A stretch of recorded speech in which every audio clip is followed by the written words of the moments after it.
Belum lagi nanti gunung es di kutub yang mulai mencair, air laut yang naik, pulau-pulau kecil tenggelam, belum lagi cuaca ekstrim, banjir besar, badai ini, badai itu. Belakangan kita kenal jenis badai yang macam-macam.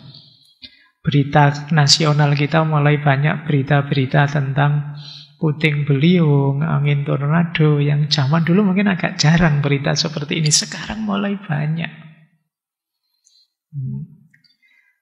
Oke ya, jadi ini harus mulai kita pikirkan. Kelakuan kita yang berdampak ke sana.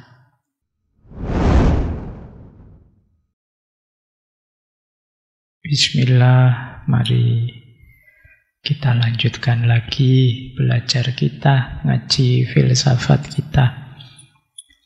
Malam hari ini kita ada di sesi terakhir, tema dari krisis ke krisis. Kita akhiri malam ini dengan krisis ekologi. Ini sebenarnya di banyak sesi sebelumnya kita sudah pernah bahas ini dari berbagai tokoh, berbagai perspektif. Tapi saya pentingkan untuk mengulang sekali lagi membahas krisis ekologi ini karena pentingnya tema ini untuk masa depan kehidupan kita, baik sebagai manusia maupun sebagai bagian dari alam semesta. Kalau orang Jawa punya kategori wadah kelawan isi. Segala sesuatu itu bisa dilihat dari perspektif wadah dan isi. Seperti kita malam hari ini, wadahnya diri kita, ngaji filsafat ini, isinya ilmunya. Kemudian kayak laptopmu itu ya wadahnya, itu casingnya yang luar, isinya datamu. Apa saja bisa dilihat dari aspek wadah dan isi ini. Yang dua-duanya sama-sama penting. Nanti kalau masuk ke agama, nanti ada syariat dan hakikat. Ini seperti wadah dan isi. Dulu waktu kita membahas neosofisme kan dijelaskan bagaimana syariat tanpa hakikat itu ya seperti wadah yang tidak ada isinya, hanya bungkusnya saja. Atau sebaliknya, hakikat tanpa syariat. Isinya saja, tapi tidak ada bungkusnya, juga kehilangan manifestasinya, tidak wujud pada akhirnya. Kayak ngaji ini, ayo sisakan ilmunya saja, ngajinya dibuang, ya tidak jalan. Kaliannya tidak ada, tidak jalan. Jadi wadahnya penting, isi juga penting. HP ini ya casingnya, bungkusnya, LCD-nya ya penting. Datanya juga penting. Tidak ada bungkusnya, tidak ada luarnya, LCD-nya dan lain-lain ya. Datanya tidak akan ada wadahnya. Tapi wadah saja tidak ada datanya ya buat apa? Logika ini nanti bisa juga dimasuk lebih dalam. Bagaimana nanti kalau sudah ketemu manusia, manusia itu unik. Manusia itu dia bermain sebagai wadah sekaligus isi. Ini agak dalam ya, kapan-kapan saja dibahas. Termasuk bagaimana man arofa nafsahu faqad arofa rabbahu. Allah itu di dalam apa di luar, apa meliputi atau apa dan sebagainya. Termasuk nanti dihubungkan dengan alam. Kalau dihubungkan dengan alam, bisa kita baca sederhana. Alam ini, bumi ini wadah kita. Kita sebagai isinya. Meskipun juga tidak sesimpel itu. Bisa juga nanti kita yang mewadahi alam. Kalau dalam istilah Jawa kita itu ya jagat besar sekaligus jagat kecil. Nah, ini materi-materi khusus kalau orang Jawa menyebutnya ilmu kasepuhan. Karena kalian belum sepuh, nanti saja ya materinya ini. Kita masuk ke kegelisahan ekologis. Kita kembali ke sini. Jadi memang problem ekologis ini jadi keprihatinan kita semua. Kita lihat ya dulu. Saya rangkum dari beberapa sesi kita dulu ketika membahas ekologi. Ada satu istilah menarik. Dulu tahun 2006 itu ada satu film dokumenter. Itu yang jadi pembuatnya wakil presiden Amerika zaman itu Al Gore. Dia membuat satu film dokumenter yang judulnya An Inconvenient Truth. Kebenaran yang tidak menyamankan, kebenaran yang menggelisahkan, kebenaran yang membuat kita tidak nyaman. Tapi mau gimana lagi, faktanya begitu. Nah, di film dokumenter itu banyak dibahas tentang perubahan iklim karena macam-macam polusi dan lain sebagainya, yang itu mengancam kelestarian bumi. Memang kalau teman-teman lihat video itu, mungkin boleh dicari di YouTube ya. Itu banyak sekali poin-poin yang patut kita gelisahkan berhubungan dengan masa depan bumi ini. Loh, kalau kita buminya tidak ada, seperti saya bilang tadi, dia wadah kita. Di mana kita mau tinggal? Sehebat apapun kalian, sekaya apapun kalian, mungkin hartamu triliunan, karena kebetulan dapat jatah dari mana, mungkin. Tapi gunanya apa kalau wadahmu hancur? Gunanya apa kalau anak cucu kita tidak mungkin bisa menikmatinya? Nah, ada banyak inconvenient truth. Ada banyak kebenaran yang membuat kita tidak nyaman sehubungan dengan krisis alam, krisis ekologi. Oke, ini tema ini sengaja saya taruh di akhir karena nanti mewadahi semuanya. Saya membayangkan kalian, Pak, saya krisis identitas, Pak, saya krisis eksistensial, Pak, wah bangsa ini krisis moral dan lain sebagainya. Loh, krisis-krisis tadi itu kita garap dengan serius, ayo, tapi kalau wadahnya hancur, rasanya juga buat apa? Maka sekarang kita bahas wadah yang paling penting malam hari ini, yaitu krisis ekologi. Saya tunjukkan beberapa ya, tidak usah banyak-banyak karena biar kalian tidak tambah sumpek. Yang paling terkenal di antara krisis ekologi yang pertama apa? Perubahan iklim. Jadi suhu bumi ini itu kalau dihitung-hitung, diukur-ukur tambah lama tambah naik. Karena ya sebab yang paling dituduh itu manusia yang lebih banyak melakukan pembakaran bahan bakar fosil. Bensin, batu bara, gas alam, yang itu menghasilkan efek rumah kaca. Terus mulai kita nikmati hari ini, misalnya musim mulai tidak menentu. Kapan musim hujan, kapan musim panas, sekarang tidak bisa ngeramal. Sudah diramal ternyata tidak. Tadi saya, nanti malam ngaji mesti hujan. Ternyata tidak. Mungkin kalian membayangkan besok tidak hujan, ternyata hujan. Kemarin ada yang bilang, ini nanti musim kemarau agak panjang ini. Tiba-tiba hujan. Bulan sebelumnya kalian menunggu-nunggu hujan, panas malahan. Ini kita sekarang sudah mulai susah ngeramal. Dan jangan dikira ini sepele. Bayangkan bapakmu yang petani bingungnya. Dianggapnya nanti hujan, nanam padi. Nggak hujan-hujan. Diramal, ini hujannya masih lama, masih panasnya lama, terus nanam bako. Tiba-tiba hujan.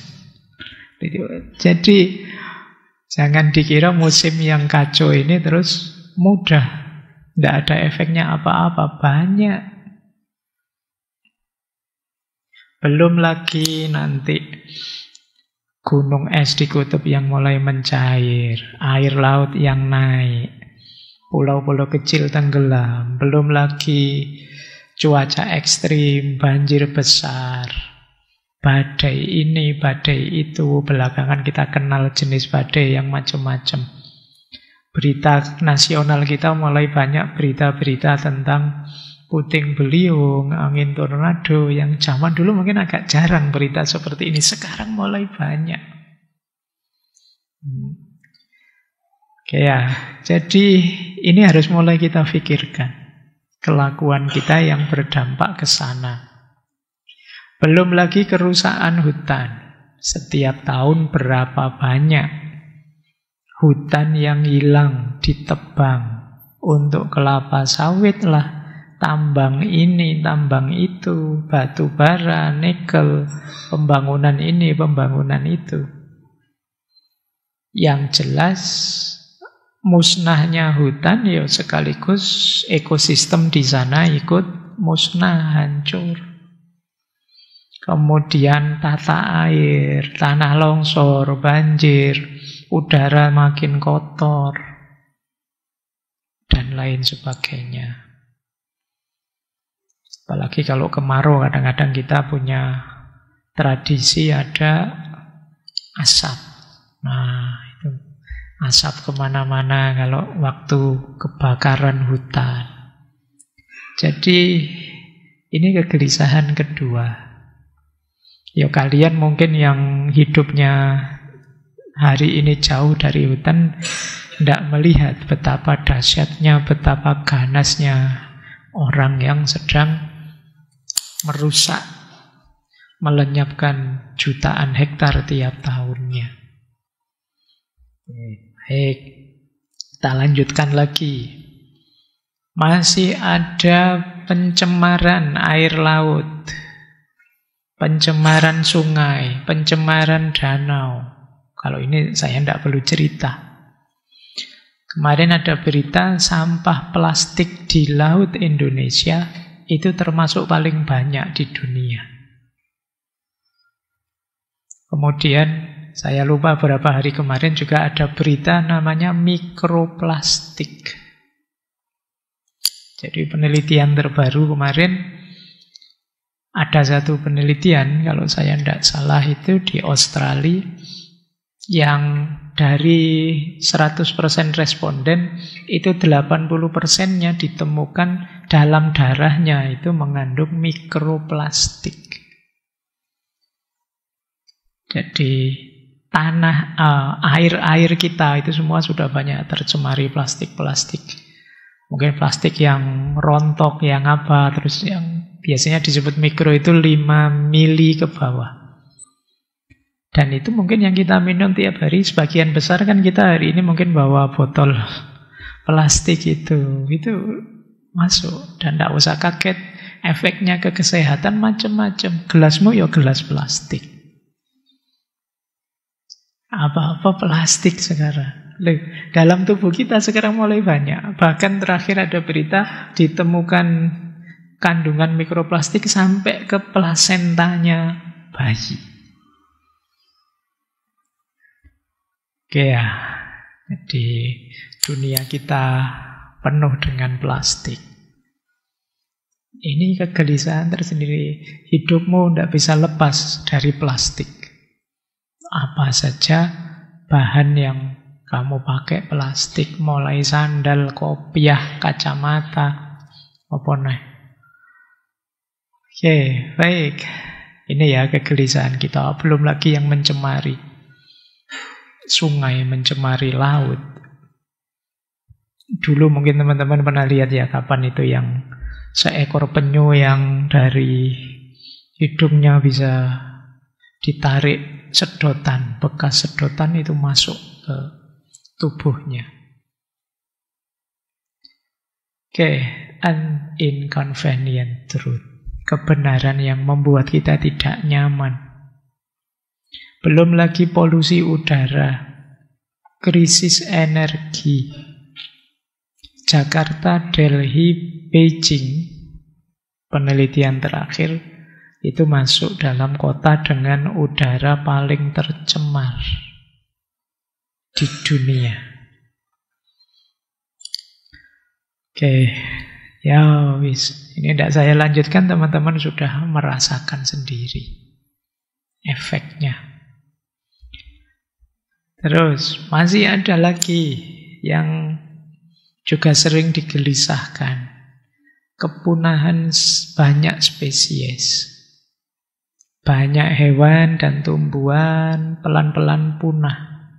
Harimau Sumatera, badak Jawa, orang hutan itu terancam punah. Jangan dikira kalau satu spesies punah itu hanya dia saja yang menderita. Yang lain dalam ekosistemnya juga menderita. Karena di ekosistem itu kan semuanya punya peran. Ketika satu link dalam ekosistem ini hilang, jangan dikira terus hanya yang hilang itu saja yang musnah. Kadang-kadang kita juga kena efeknya. Kemarin ada berita yang mungkin kalian tidak akan ketemu lagi, yaitu kunang-kunang. Kunang-kunang sudah mulai punah hari ini. Padahal itu menginspirasi banyak sastrawan untuk bikin puisi, dan itu manfaatnya juga banyak untuk ekosistem. Zaman dulu Simba-simba kita itu mungkin sadar betapa pentingnya kunang-kunang biar kita tidak sembarangan. Itu dulu kalau saya kecil, kunang-kunang itu dipersepsi sebagai kukunya orang mati. Kalian nanti gituin ya, jangan macam-macam sama kunang-kunang, ini kukunya orang mati loh, makanya menyala gitu. Itu mungkin sih ada kearifan bahwa ini dia punya peran besar dalam ekosistem. Nanti setelah ini kalian googling ya, apa perannya kunang-kunang dalam ekosistem. Ternyata besar. Itu yang membuat terus disakralkan. Nanti ada banyak perspektif tentang bagaimana nenek moyang kita mensakralkan banyak hal di alam yang kemudian berdampak justru lestarinya alam. Kemudian pernah ada cerita kalau di Amerika itu ada satu taman namanya Yellowstone. Di sana pernah ngalami serigala-serigala punah. Kita kan benci serigala, kamu anggap ganas. Tapi punahnya serigala, efeknya apa? Membeludaknya rusa. Membeludaknya rusa, efeknya apa? Habisnya tanaman-tanaman di sekitar sungai. Ketika tanaman di sekitar sungai habis, yang terjadi apa? Kekuatan tanahnya menurun, gampang longsor. Ketika dia gampang longsor, yang kena imbasnya siapa? Manusia. Oke ya. Jadi kalian mungkin senang, wah serigala jahat pak, sudah tidak apa-apa musnah. Ternyata efeknya besar. Kalau di Australia hal yang sama terjadi, cuma yang membeludak adalah kelinci. Kelinci membeludak, ya tanaman-tanaman habis, jadi gundul, dan nanti efeknya juga ke tanah. Apalagi tikus. Kalian mungkin nganggap tikus itu menyebalkan sekali. Saya tahu di kos-kosanmu banyak.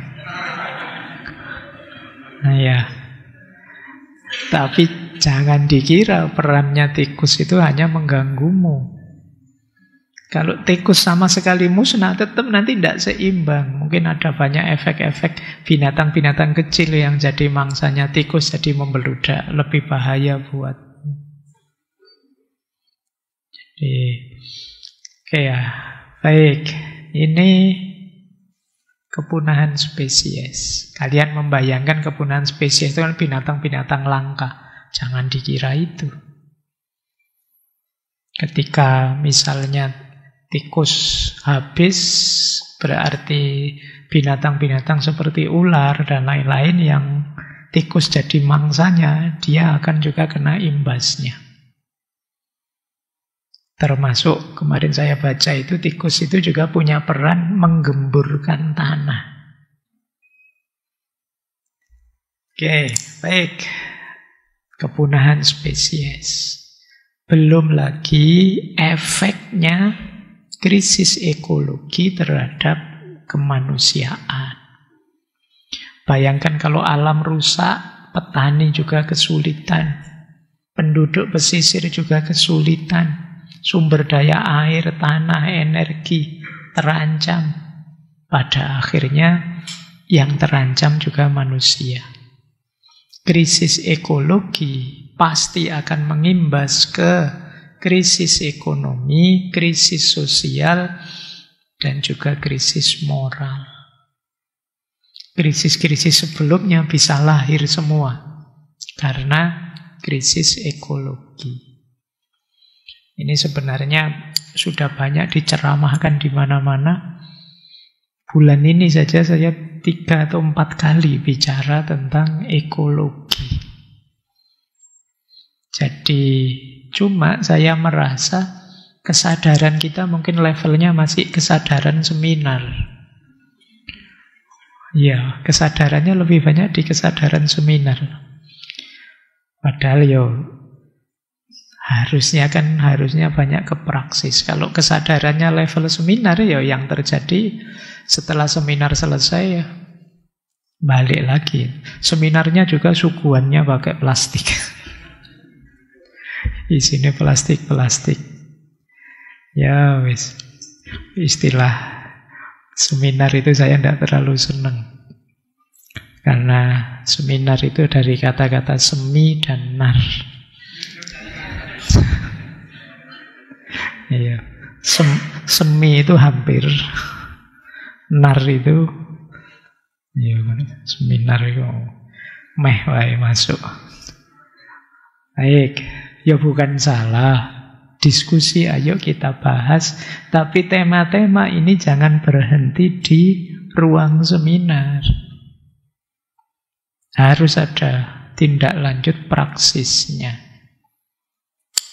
Bila perlu biayanya seminar dipotong separuh untuk aksi nyata.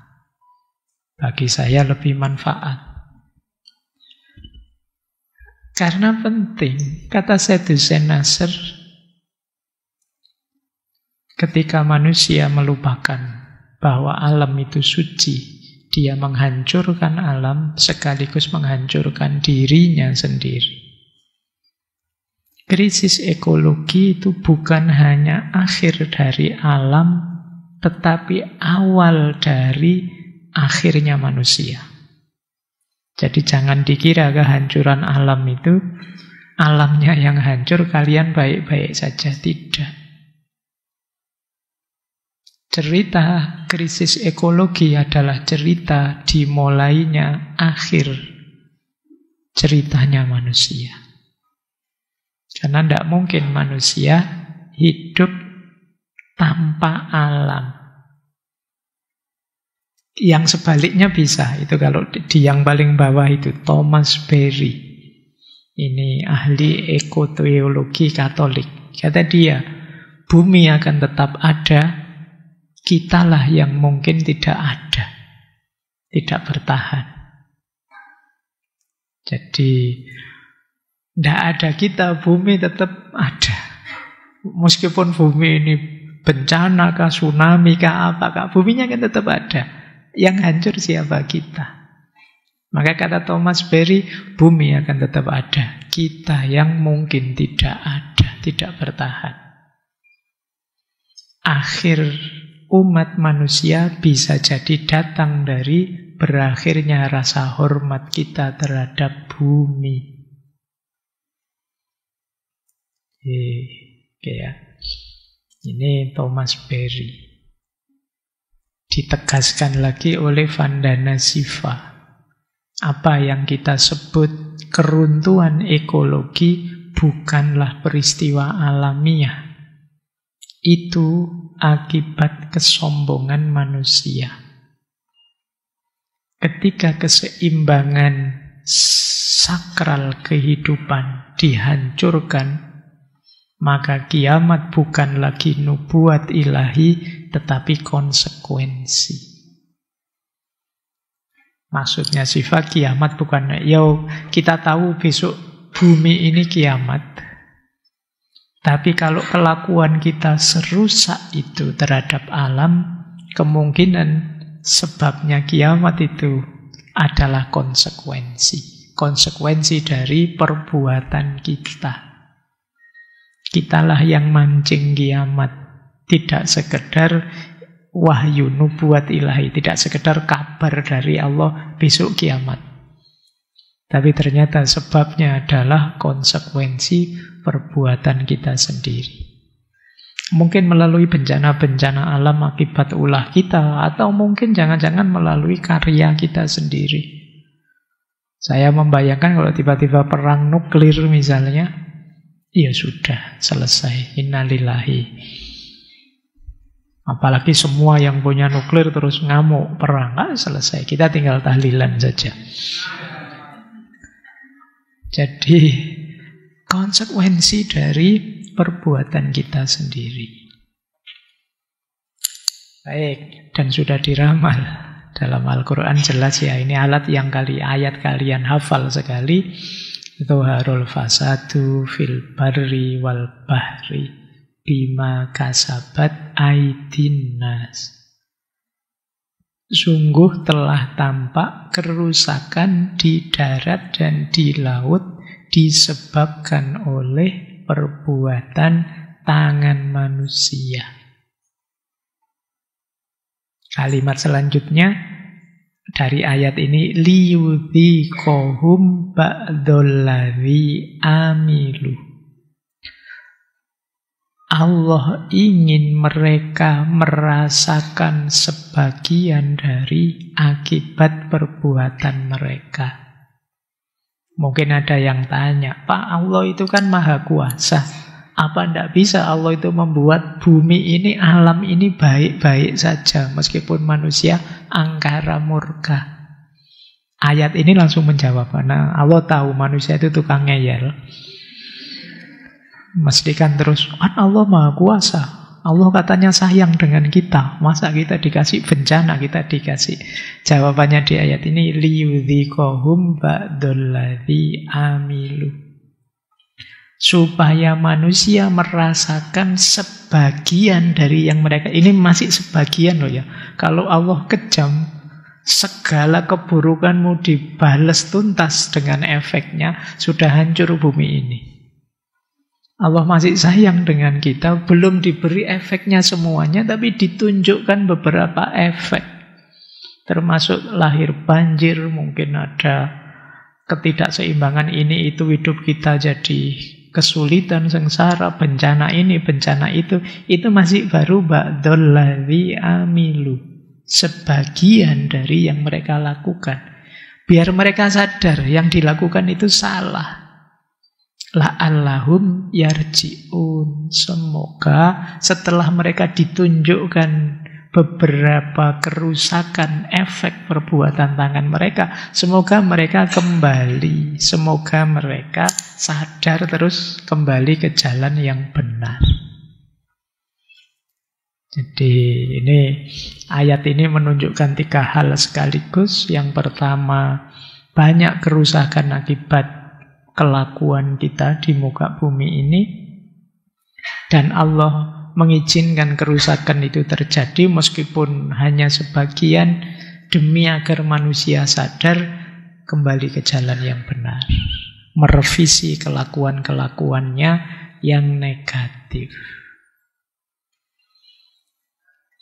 Baik, kita lanjutkan ya, karena malam ini kita akhiri dengan tanya jawab nanti.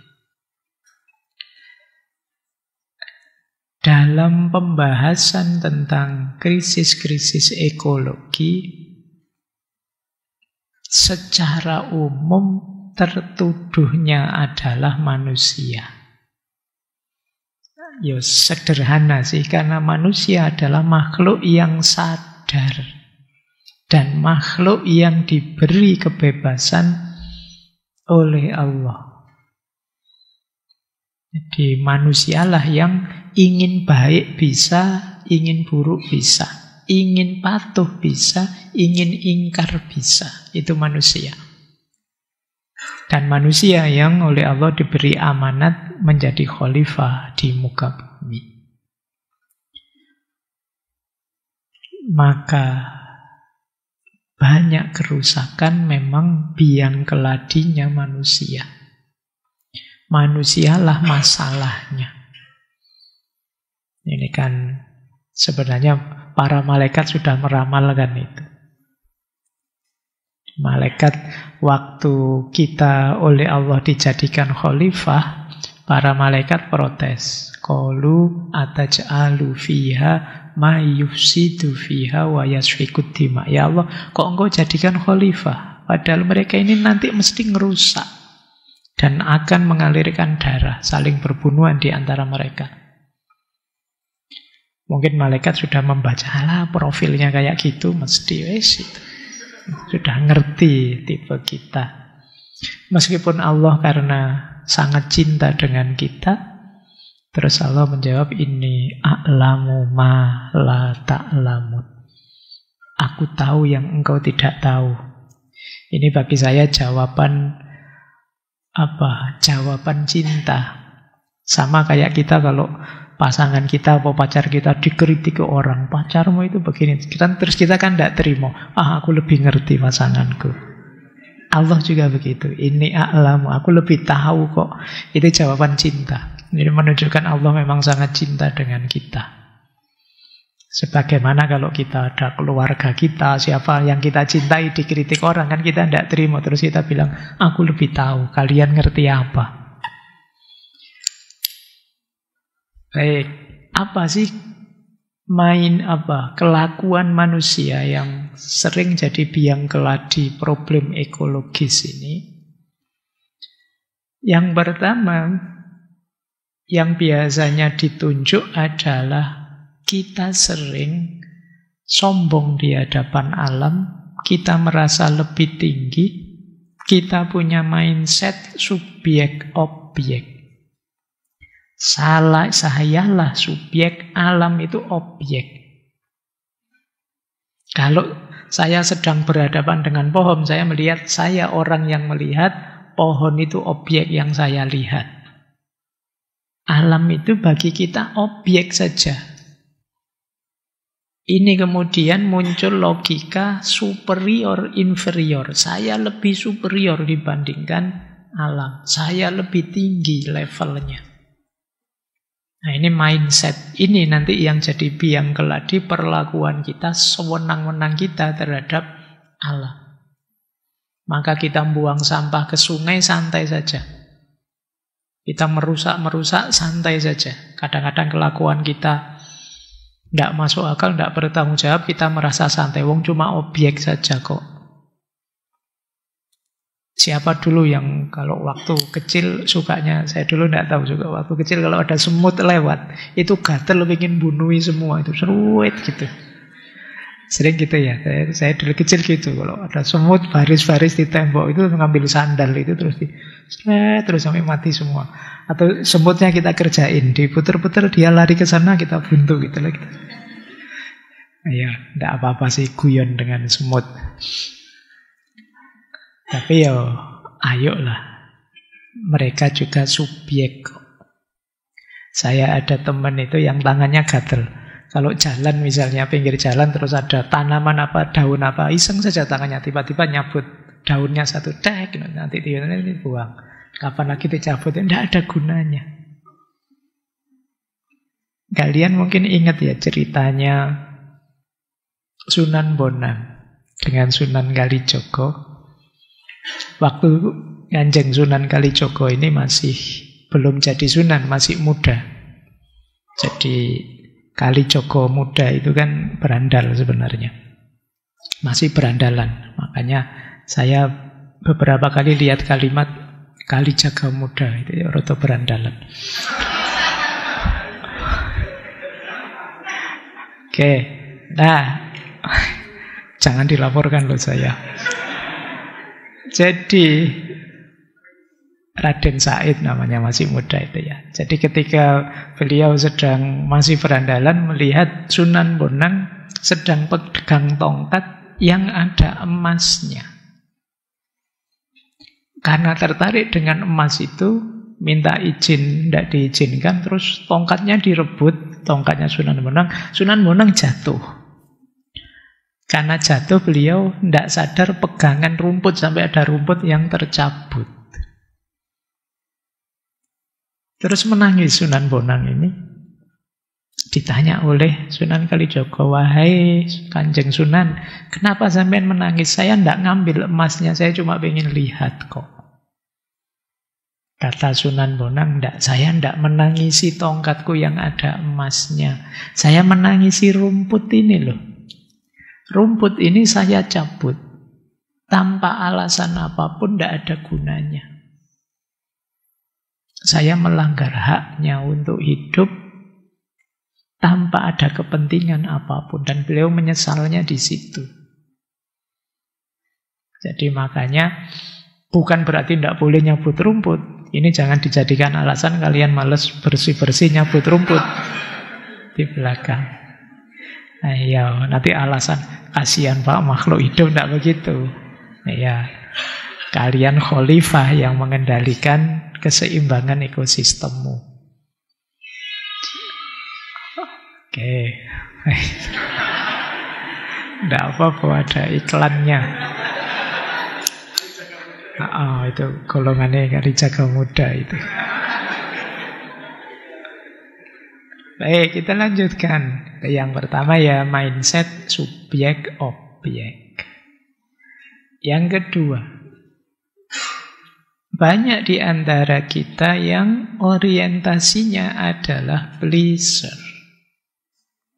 Hidup ini nyari senengnya saja. Tidak mau susah. Nah, ini masalah sudah. Sebenarnya kalian tahu kok buang sampah di sungai itu negatif, tapi kalian mau senangnya saja. Males capek-capek Pak gitu. Ribet apa harus bagi ini sampah kering, ini sampah basah, ngapain Pak? Ini kita pleasure saja. Akhirnya apa? Kita jatuhnya terus hegemonik, eksploitatif. Kita merasa menguasai semuanya, semuanya kita eksploitasi untuk kesenangan kita. Untuk melayani bahkan kadang keserakahan kita. Jadi kita yang lupa batas kita, terus nambang ini, nambang itu, semua dieksploitasi hanya untuk melayani kesenangan kita. Ini namanya hidup yang orientasinya hanya pleasure. Dulu waktu filsafat kebahagiaan saya jelaskan pleasure itu durasinya pendek. Kesenangan itu sebentar. Kita lupa ada kebutuhan masa depan. Yang penting saya senang sekarang, yang penting saya nyaman sekarang. Maka kalian disuruh, mbok yo kalau tidak terlalu jauh jalan kaki saja. Males apa capek. Terus kamu pakai kendaraan bermotor padahal cuma dekat. Kalau hujan, mobil lah yang keluar Pak daripada hujan-hujan. Padahal cuma dekat. Padahal kalian juga punya payung. Ini berarti kita hanya nyari senang kita saja. Angkutan umum banyak, tapi kita kendaraan pribadi lah Pak, biar bisa lebih senang, lebih santai. Hidup yang orientasi pleasure di semua bidang. Kita tidak peduli lagi dengan kelestarian alam, keberlanjutan, dan lain sebagainya. Ini faktor kedua, manusia sebagai masalah. Yang ketiga, ada lagi kelompok orang jenis ini. Kelompok apatis. kelompok cuek. Alah, bahas gitu-gitu ruwet saja. Cuek. Dianggapnya tidak ada hubungannya sama aku. Ya kalau Allah nakdir bencana, ya bencana lah Pak. Kalau Allah tidak nakdir, ya tidak. Fatalistik.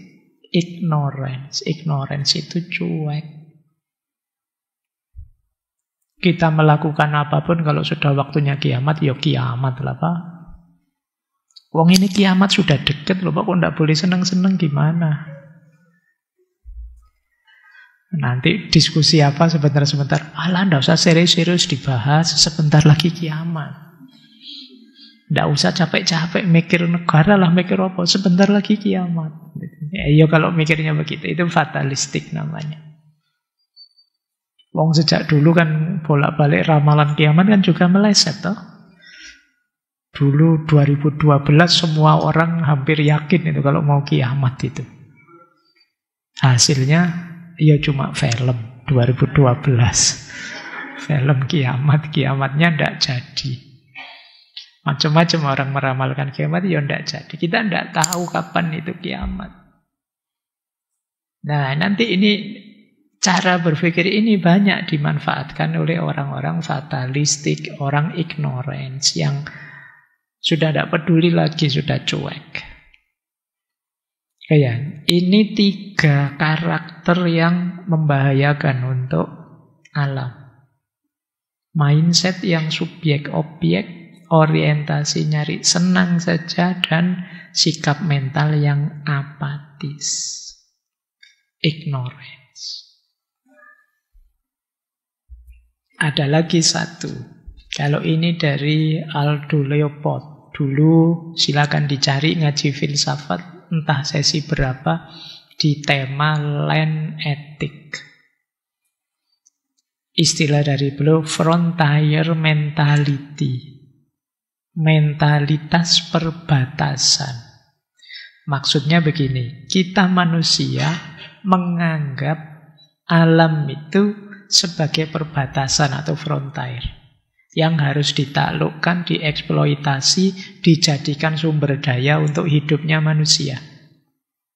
Jadi kalau ada alam kok belum terjamah manusia, kita menyebutnya itu masih alam liar. Harus dijinakkan, harus dimanfaatkan oleh manusia. Dia baru kita sebut produktif, bermanfaat kalau sudah jadi tambang, kalau sudah jadi perumahan, kalau sudah jadi. Ini namanya frontier mentality. Jadi mentalitas perbatasan. Ini mungkin logika diawali zaman penaklukan dulu. Jadi sebelum dijamah oleh manusia, orang menyebutnya itu lingkungan yang belum beradab. Belum maju. Maju itu kalau sudah di situ dibangun macam-macam oleh manusia, jadi tambang, jadi perumahan, dan lain sebagainya. Ini namanya frontier mentality. Muncul keyakinan bahwa kemajuan, pertumbuhan itu harus didorong terus dengan menaklukkan batas-batas yang baru. Hutan, laut, bahkan sekarang frontiernya, batasnya meluas sampai luar angkasa. Sampai kemarin mau ke Mars lah, mau kemana lah. Ini namanya frontier mentality. Menganggap bahwa sesuatu itu maju dan tumbuh dan beradab kalau sudah disentuh oleh manusia, kalau sudah dikelola oleh manusia. Kalau masih jadi dirinya sendiri masih belum disebut maju. Oke. Jadi kalau ditambah ini berarti ada 4. Ada mindset subjek-objek, ada orientasi pleasure, ada mental apatis, dan frontier mentality. Merasa bahwa sentuhan manusia lah yang membuat alam jadi maju, jadi tumbuh. Sebelum disentuh kita menyebutnya masih liar. Oke, baik. Jadi itu penyakit-penyakitnya yang kita hadapi hari ini. Sekarang kita cari, ya coba kita jelajahi perspektif-perspektif yang mungkin untuk jadi solusi krisis-krisis ekologi tadi. Seperti pengalaman kita ngaji filsafat ya, ada banyak sekali teori yang sudah kita bahas juga di ngaji. Malam hari ini mungkin semacam rangkumannya. Yang pertama, ini dalam Islam ya.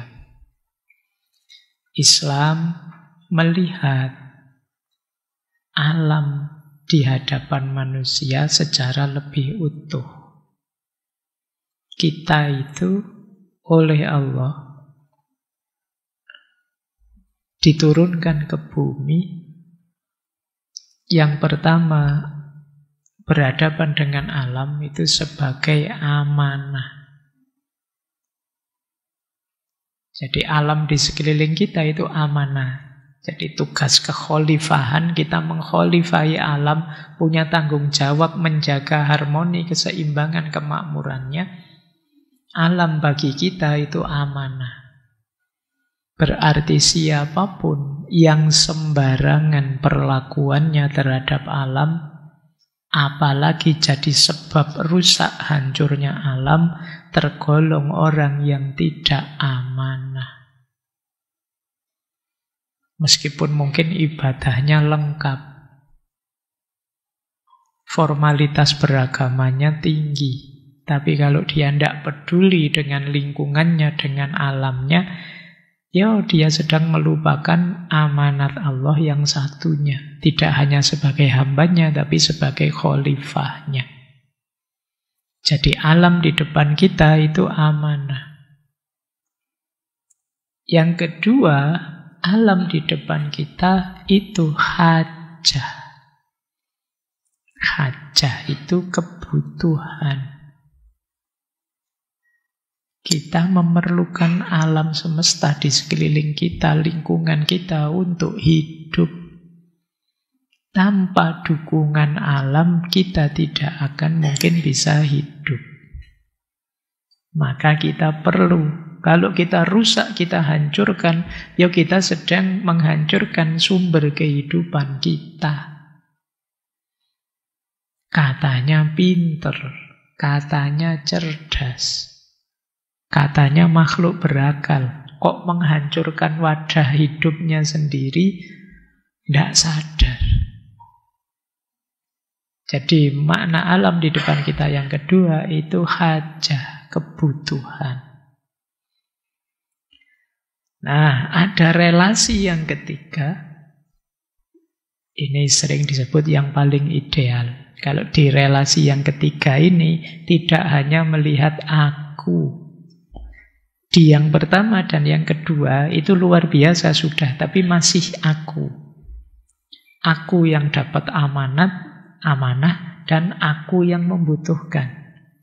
Tapi di yang ketiga ini sudah tidak aku lagi.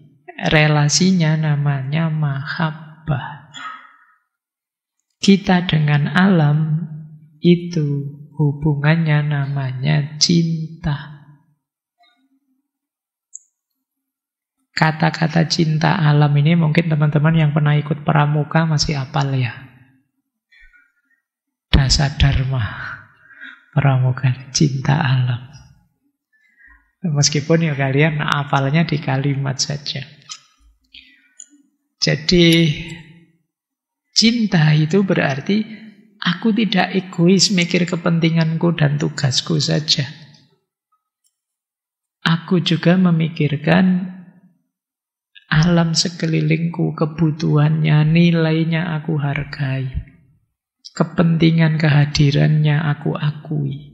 Ini namanya mahabbah. Mencintai. Baik. Jadi kalau urusan cinta kalian mungkin lebih ahli ya, secara teori tapi. Saatnya dipraktekkan. Ya, saatnya kalau kalian keluar-keluar melihat semesta di sekelilingmu, nyatakanlah cintamu padanya. Aku mencintaimu. Aku menyayangimu. Terhadap apa saja yang ada di sekelilingmu. Gunakan Kalau dalam Islam ada istilah Ainur Rohmah. Ainur Rohmah itu kacamata penuh kasih sayang. Kacamata penuh kasih sayang itu melihat apa saja, kalian tidak egois membunyikan kepentinganmu, kebutuhanmu, sudut pandangmu, tapi kalian bertanya apa yang terbaik yang bisa aku berikan padanya. Ini namanya Ainur Rohmah. Kalau kata-kata apa yang terbaik yang membahagiakan dia. Kalau itu tindakan apa yang terbaik yang membuat dia gembira. Ini namanya Ainur Rohmah. Maka melihat alam pun lihatlah dengan Ainur Rohmah, dengan pandangan mata penuh cinta. Jadi sebelum engkau membuang sampah ke sungai, tataplah sungai itu dalam-dalam. Nyatakan cintamu padanya, nanti kamu tidak akan jadi buang sampah. Mosok pada yang dicintai aku lempari sampah. Mosok aku ngerusak pada yang aku nyatakan cintaku padanya. Ini hubungan mahabbah namanya. Meskipun tidak harus pakai teriak-teriak ya. Rasakan saja, hidupkan saja. Khawatirnya kamu nanti setelah ini keluar ada pohon-pohon. Wahai pohon, I love you. Wahai itu nanti. Ayo. Oke. Tidak harus demonstratif itu, tapi tunjukkan lewat tindakanmu. Baik, jadi ini perspektif Islam ya. Nanti kita tengok lagi. Saya lanjutkan. Ada banyak sekali perspektif. Ini saya kutip sedikit-sedikit ya. Teman-teman lengkapnya ini semua ada di ngaji filsafat sebelumnya. Misalnya ada Arne Naes, Deep Ekologi. Teorinya Naes adalah mari kita sadari kita bagian dari alam. Ini tadi sudah banyak kita jelaskan ya. Kita ini bagian dari alam, maka rusaknya alam ya rusaknya kita. Ada hubungan timbal balik. Bukan kita di atas alam, tapi kita bagian satu paket di alam. Angkara murka kita akan berefek pada rusaknya alam, dan rusaknya alam pada akhirnya akan kembali pada kita. Yang kedua, ada teori namanya Gaia. Gaia artinya bumi ya, bukan gaya. Tapi Gaia itu artinya bumi. James Lovelock dan Lynn Margulis. Mereka punya pandangan bahwa mari kita pahami bumi ini ya makhluk hidup, organisme raksasa yang ada mekanismenya. Kalau dalam Islam mungkin punya sunnatullahnya yang mengatur dirinya.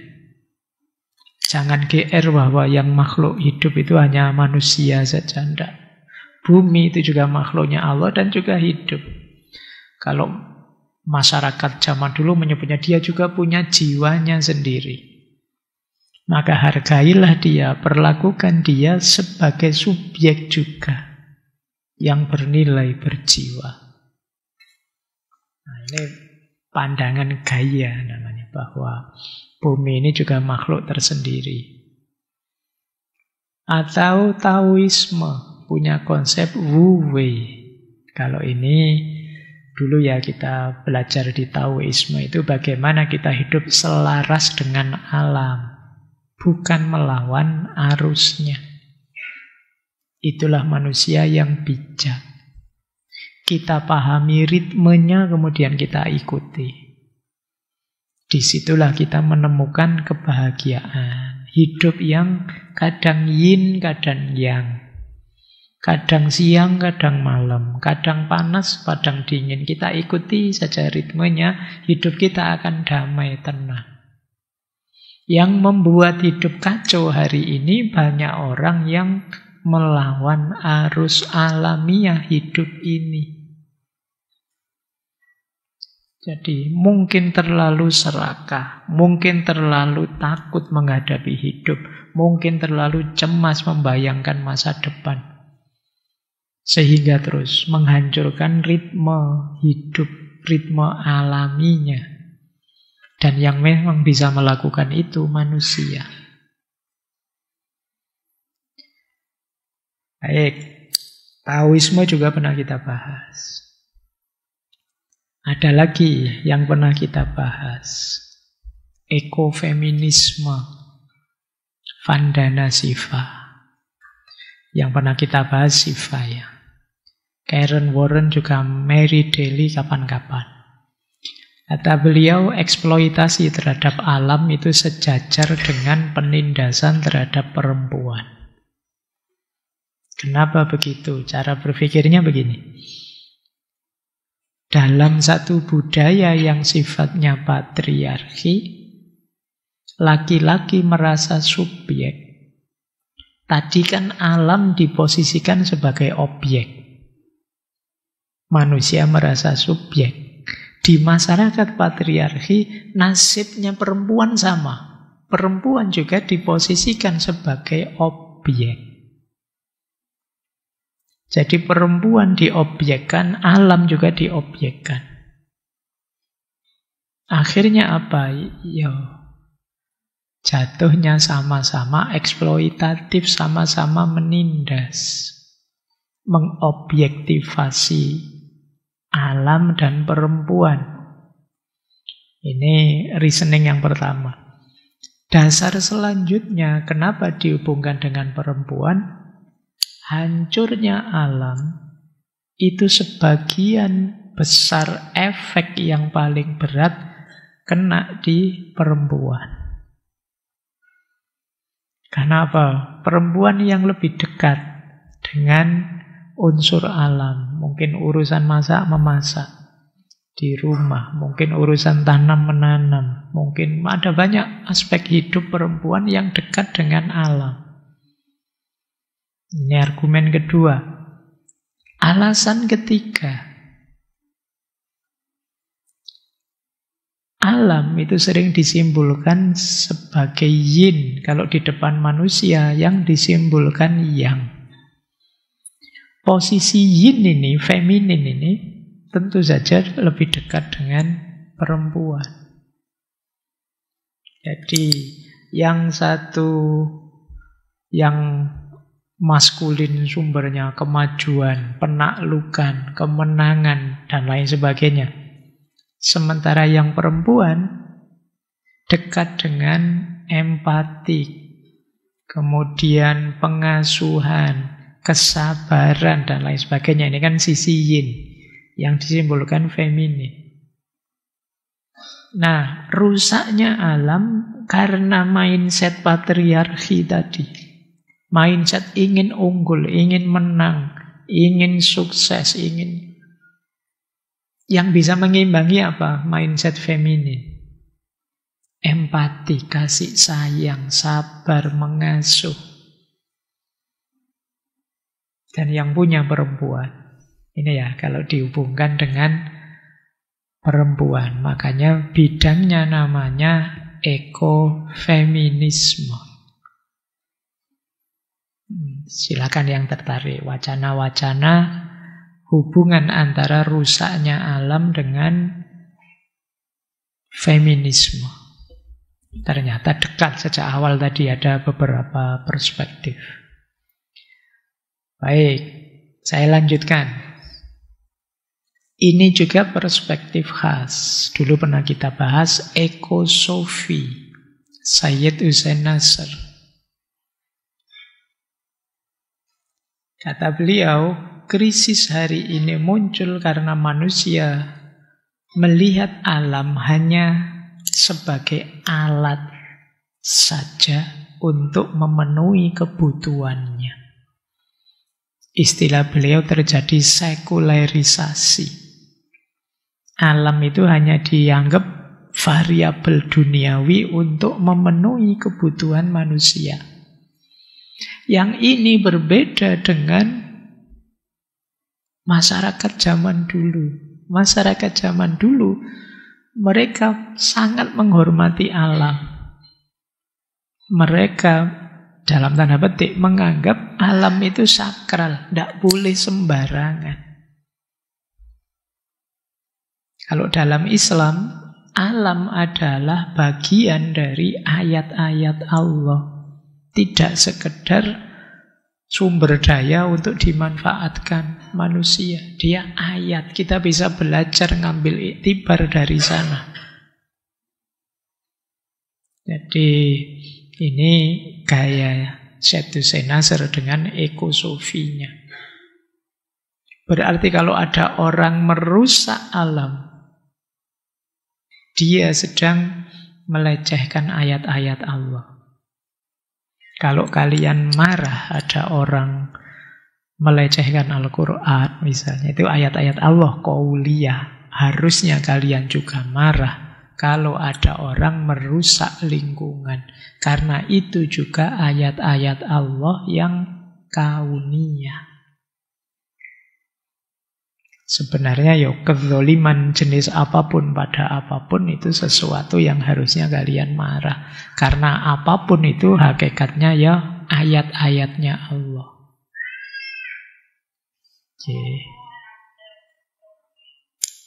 Oke, baik. Ditunggu sampai selesai iklannya.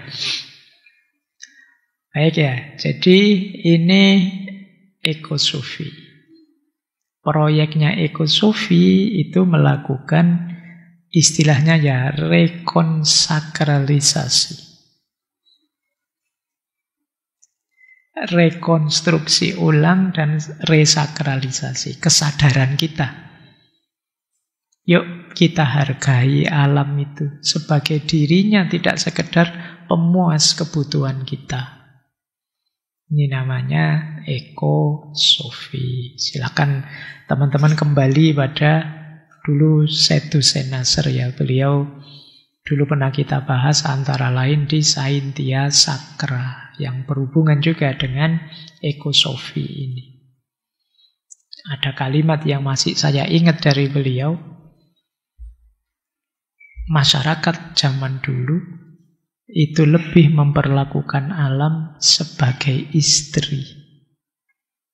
Sementara masyarakat hari ini itu lebih memperlakukan alam sebagai prostitut. Ngerti bedanya ya? Kalau istri iya dipakai, dinikmati, tapi juga bahasa Jawanya diopeni, dijaga, dirawat. Sementara kalau prostitut, ya dinikmati saja, terus tidak dipedulikan. Kita pada alam sering seperti perilakuan kita pada prostitut. Kok kita ya, wong tidak pernah kan kita ya. Tapi seperti itu kelakuannya orang pada prostitut. Ingin cari nikmatnya saja, terus selesai. Diabaikan. Nah itu gambaran perlakuan kita hari ini pada alam. Maka nanti ada perspektif lain. Saya beri banyak perspektif ya. Siapa tahu ada yang mau nulis tesis, skripsi, disertasi tentang ekologi. Kelihatannya banyak beasiswa tersedia untuk tema ini. Kalau ini fiqhul bi'ah. Kalau ekosofi tadi pakai Sadducee Nasr dekat ke tasawuf. Kalau ini fikih. Kalau di fikih namanya fiqhul bi'ah. Tokohnya Syekh Yusuf Al-Qaradawi. Kalau di kita, di Indonesia dulu ada Kiai Haji Ali Yafi yang juga menulis tentang fikih lingkungan. Nah, gimana sih kita berhadapan dengan alam semesta, dengan lingkungan? Prinsipnya 3. Yang pertama, iktibar atau tafakuh. Yang kedua, intifa atau tasorruf. Yang ketiga, islah atau ta'afi. Iktibar atau tafakuh berarti cari ilmunya, pahami alam ini. Jangan-jangan kalian ngerusak alam karena gak ngerti, karena kalian gak paham ilmunya. Ini namanya iktibar. Belajarlah, cari ilmunya. Inna fi khalqis samawati wal ardi wa ikhtilafil laili wan nahari la ayatil liulil albab. Jadi penciptaan langit dan bumi, pergantian malam dan siang itu ayat-ayat. Pelajaran-pelajaran bagi orang yang mau berpikir. Afala yanzuruna ilal ibili kaifa khuliqat wa ilas samai kaifa rufi'at wa ilal jibali kaifa nusibat wa ilal ardi kaifa sutihat. Ini kan kita diminta untuk belajar tentang alam. Ini yang disebut iktibar. Kalau sudah iktibar, intifa, boleh, ayo, ndak apa-apa, dimanfaatkan. Bukan berarti terus, Pak, kalau begitu saya ndak nyembelih ayam lagi, saya ndak makan nasi lagi, ndak. Boleh intifa, boleh. Tasarruf boleh. Tapi harus tahu batas. Gimana caranya biar saya tahu batas? Iktibar tadi, ilmunya dipakai. Makanya Al-Quran menyuruh wakulu washrobu wala tusrifu. Makanlah dan minumlah, tapi jangan berlebihan. Sesungguhnya Allah tidak suka orang-orang yang berlebihan. Innahu la yuhibbul musrifin. Innahum kanu qabla dzalika mutrifin. Sesungguhnya mereka sebelum itu adalah orang-orang yang berlebihan. Tidak boleh berlebihan. Wa kanu yusirruna alal khinsil atik. Dan mereka berulang-ulang membiasakan melakukan dosa besar. Intifak boleh, asal tahu batas. Yang ketiga, islah. Islah itu perbaikan. Kalau intifak kalian bablas, kok ternyata jatuhnya merusak, ya perbaiki lagi, islah. Kok sudah terlanjur lupa tadi buang sampah ke sungai, ke jalan, ya bersihkan. Kok ternyata khilaf nebang pohon sampai sekian hektar, ya apa bisa khilaf sampai sekian hektar itu. Ya wes, enggak, kalau sudah terlanjur perbaiki. Itu namanya islah atau ta'afi. Itu ayatnya 2 itu, Al-Baqarah 11, 12, Al-A'raf ayat 56. Wa idza qila lahum la tufsidu fil ardi qalu innama nahnu muslihun ala innahum humul mufsiduna walakin la yash'urun. Jadi ketika diingatkan pada orang-orang itu, mbok jangan merusak di bumi, mereka berkata, loh kami ini tidak merusak, kami ini melakukan kebaikan. Ala innahum humul mufsidun. Tidak, mereka itu memang orang-orang yang merusak, tetapi mereka tidak sadar. Kalau sudah terlanjur merusak tapi tidak sadar, ya perbaiki lagi.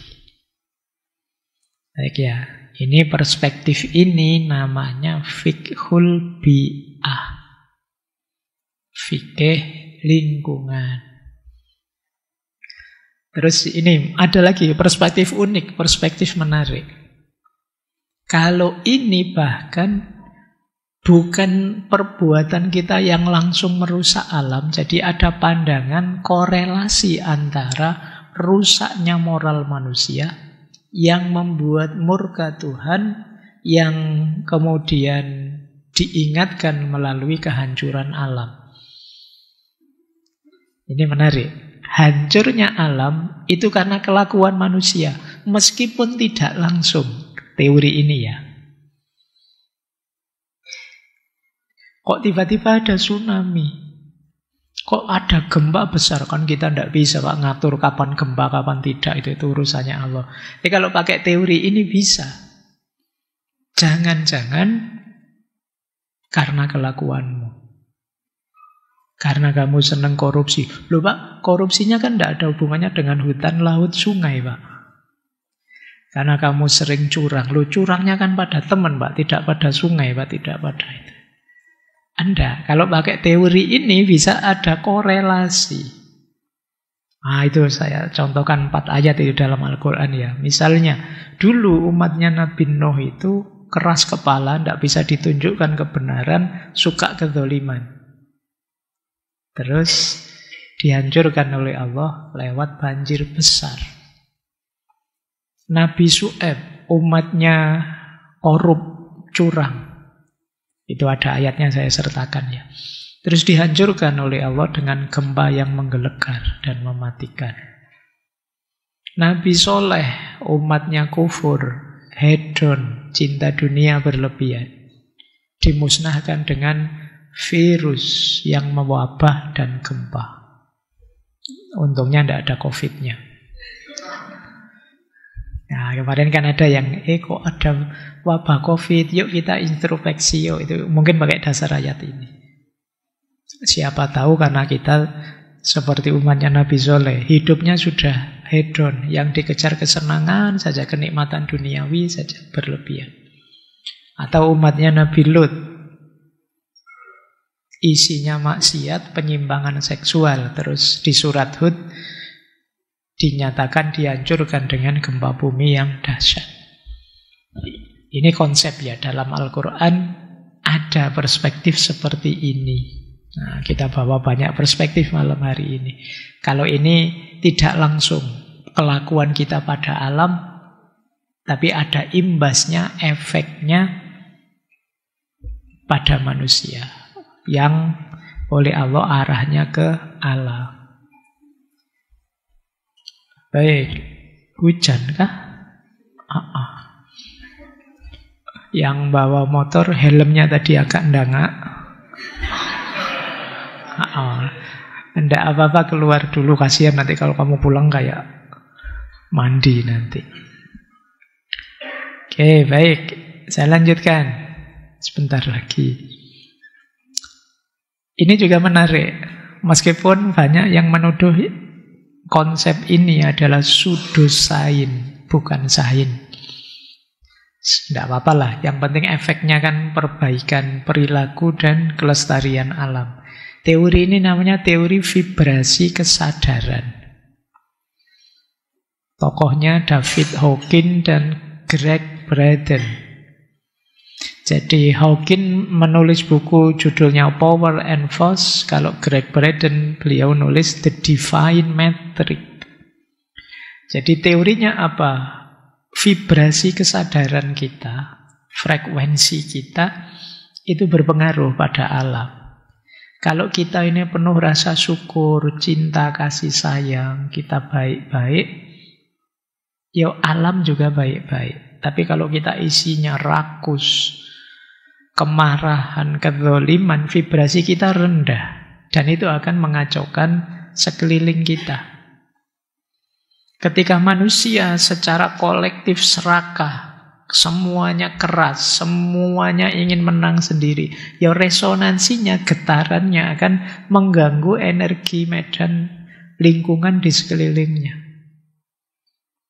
Ini namanya teori vibrasi kesadaran. Itu mirip kayak gini loh. Kalau kalian dekat temanmu yang sedang senang, yang dia terus senyum, terus kamu ikut senang kan? Tapi begitu kamu dekat temanmu yang sedang marah, ngamuk, sedang baper, akut, kamu juga gelisah dekat dia. Dia sedang marah, frekuensinya mengganggumu. Loh, itu kalau di teori ini, pada alam juga begitu. Kalau kita angkara murka, getaran angkara murka itu bisa mempengaruhi alam. Ini teori ini, ya meskipun nanti dikritik banyak yang kritik ini, tapi yo kalau diambil manfaat baiknya, semoga terus kita hati-hati dengan kelakuan kita. Efeknya bisa merusak ke sekeliling.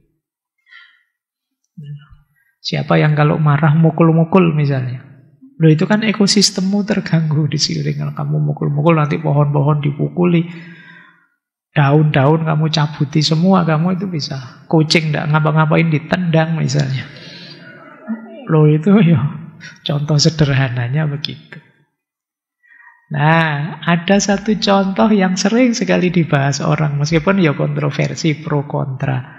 Mungkin teman-teman pernah baca penelitiannya Masaru Emoto tentang air. Yang dia neliti, melakukan eksperimen air, yang satu air itu dibaca kata-kata yang penuh kasih sayang, penuh cinta, yang satu air ini diperdengankan terus kata-kata kebencian. Mungkin air yang satu dikasih kalimat I love you, I miss you, yang satu dipisu-pisui terus. Loh, itu ternyata setelah diteliti kristalnya gambarnya beda. Kristal air yang dikasih kalimat-kalimat indah itu kristalnya lebih indah, terbentuk secara indah. Kalau yang pakai kata-kata kotor, dia juga tidak bentuk, kacau. Ini gambaran gampangnya ya, teori vibrasi kesadaran. Jadi ini yang makanya saya pakai kalimat perspektif alternatif. Ada banyak jalan kita bisa melihat, mencari strategi bagaimana mengatasi krisis ekologi tadi. Ada lagi, kalau ini yang paling terkenal, kearifan spiritual.